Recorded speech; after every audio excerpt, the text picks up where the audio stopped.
क्या सिद्धार्थ कुछ हो सकता है इस क्षेत्र में? क्या जीएसटी में जो टैक्स स्ट्रक्चर है अभी उसमें कुछ बदलाव? इतना बम अगर सरकार कर रही है तो आप थोड़ा सा तो आम आदमी को भी दीजिए फायदा। और बाजार की जो उम्मीदें हैं इस उछाल के जरिए वो क्या इंडिकेट करता है सिद्धार्थ? एक बड़ी क्लियर हमें बात समझनी पड़ेगी कि 2019 में भारत सरकार ने कॉर्पोरेट इंडिया को एक बड़ी छूट दी कॉर्पोरेट टैक्स कट करके। अब 3 साल बीत गए, 2 साल से ज्यादा कोविड की मार लग रही है सबको, तो छोटी छोटी बातें हैं। आप बहुत बड़ा कोई डायरेक्ट टैक्स में अगर नहीं भी रियायत देते हैं तो मेडिकल खर्चा सबका बढ़ चुका है। हेल्थ इंश्योरेंस पे हालांकि जीएसटी बजट से बाहर का एक अब फेडरल काउंसिल का एक सब्जेक्ट है, पर आपने सवाल अच्छा पूछा। हर साल हम इंश्योरेंस अगर अपनी रिन्यू करते हैं, मेडिकल इंश्योरेंस, सरकार खुद कहती है बीमा करवाइए, गरीब तबके के लिए भी बीमा है, पर उस पर 18% का जीएसटी हर वर्ष देना पड़ता है। क्या 18% जीएसटी मेरी अपनी मेडिकल इंश्योरेंस पे हर साल बार बार मैं दूं? क्या ये सही है?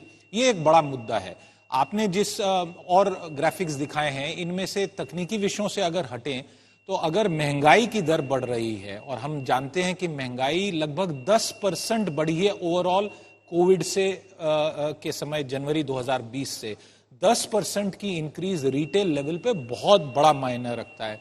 आप जानते हैं कि मोटरसाइकिल की सेल्स भी इंपैक्ट हुई क्योंकि पेट्रोल काफी महंगा हो गया। तो जब महंगाई के आलम में आम आदमी के लिए कुछ ना कुछ रियायत देना स्वाभाविक है। और एक आखिरी बात, मोदी सरकार का 10वां बजट, निर्मला जी का 4था बजट, और ये बजट लगभग मिड पॉइंट पे, और आपसे ज्यादा कौन इस विषय को बेहतर समझेगा, ये चुनावी साल है, 7 राज्यों में चुनाव है, 5 के नतीजे आने वाले हैं, तो कम से कम इस समय पे करिए। यूपी पर तो सांसें अटकी हुई है, और इसीलिए किसानों के मुद्दे पर हो या फिर कुछ चुनावी बजट होगा, ऐसा कुछ होगा कि सप्पल साहब फिर बोलने लगेंगे 12-1 बजे। देखिए मैं तो चुनावी बजट नहीं, मैं एक ही बात कह सकता हूं, मैं एक ही बात कहूंगा। हाँ। इस सरकार में, और अब ये 10 के 10 बजट देख लिए, और प्रभु जी यहाँ पे हैं, प्रभु जी की कृपा से भी हमने कई बजट देखे हैं।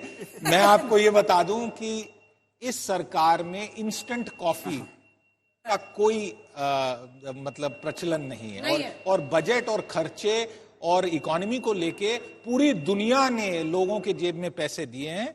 हमारा एक देश है जिसने ये कहा कि हम इंफ्रास्ट्रक्चर करेंगे, इमीडिएटली पैसा नहीं देंगे। हालांकि भारतीय जनता पार्टी के प्रवक्ता शायद मेरी इस बात से सहमत ना हो, कुछ दिया गया, चावल दिए गए, वो स्कीम भी बढ़ेगी। छोटे उद्योग के लिए इमरजेंसी क्रेडिट दिया गया, उसका भी बढ़ावा होने वाला। सिद्धार्थ, जल्दी से एक इस पर काउंटर क्वेश्चन है। देखिए, हालांकि बहुत सारी प्रथाएं बदली है, लेकिन एक शिफ्ट क्या इस सरकार की नीतियों में है? जो वो हम मानते थे कि जो बहुत गरीब है उनको डायरेक्ट बेनिफिट पहुंचाने का जो तरीका था कांग्रेस का, अब वो मुफ्त अनाज वाला इस तरह की स्कीम्स के जरिए बीजेपी भी ये कोशिश कर रही है, बीजेपी सरकार, कि वो उनको टारगेट करे किसी न किसी। कांग्रेस भी पाइप से पानी पहुंच दिखे। अन्ना जी, कांग्रेस भी पाइप से ही वही पानी पहुंचती थी, बीच में छेद बहुत थे पाइप में। भारतीय जनता पार्टी ने बहुत छेदों पे सीमेंट लगा दिया है, पानी निकल रहा है, परंतु कितना देना है उसकी मात्रा में कुछ कमी हुई। बहुत दिलचस्प तरीके से आपने बताया। वैसे ये डायरेक्ट बेनिफिट ट्रांसफर वाला जो मामला है वो सरकार को एक श्रेय कांग्रेस को जाता है, परंतु कांग्रेस ने बहुत सारे विषयों पे खुद ही आपस में उलझे रहे, और स्वाभाविक है खाता खुलवाने का तो क्रेडिट नहीं बिल्कुल होना चाहिए, और आखिरकार टैक्स पेयर के दम पे सारी सरकारें चलती हैं, तो श्रेय देश को जाना चाहिए। पर यह जरूर है कि बीजेपी ने कांग्रेस की बॉल उठा के उससे ज्यादा गोल किए। उनकी बॉल उठा के, मनरेगा से लेकर हर चीज बॉल उन्हीं की उठाई, बिल्कुल, और उसके बाद से गड्ढे भी और कांग्रेस ने उससे पहले अटल जी की सरकार की बॉल उठाई। जो सड़कें बनी थी उस पे उन्होंने केवल बोर्ड पे नाम बदल दिया, जो अटल बिहारी जो हाईवेज थी उनको बदल के चली तो कांग्रेस की गाड़ी उन्हीं सड़कों पे जो बीजेपी ने बनवाई थी। तो ये सरकार से सरकार दौर बदलता है। कांग्रेस आज ऑपोजिशन में है इसलिए बोल रही है, जब कांग्रेस आई थी अचानक से 2004 में तो सारा बीजेपी का बेनिफिट लिया था 98 से।